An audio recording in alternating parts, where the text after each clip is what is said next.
Now, the latest efforts to save one of the world's most beautiful cities, some would say the most beautiful, is being led by a team of British scientists. They're in Venice working on Project Moses to protect the city from high tides and floods, with a system very similar to the Thames Barrier. Brian Barron sent us this report from Venice. For 2 days running, summer storms have battered the heart of Venice. The result is high tide sweeping across Italy's most famous piazza.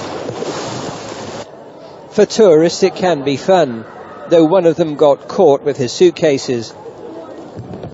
For Venetians it's no joke. The higher the water, the greater the damage to a city that's already sinking. Many are pinning hopes on a controversial scheme for barriers on the seabed. When high tides threaten, the gates of Project Moses will be raised to shield Venice.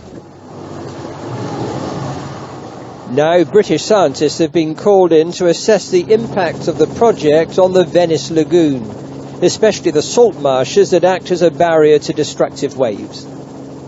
The chief scientist is marshalling new ideas, such as building artificial floating marshes to further protect the city 4 miles away. Venice has been settling and the water is obviously rising as well because of global change. But the sea level rise is probably a little bit faster than the sinking of the city. But together, it's a double whammy.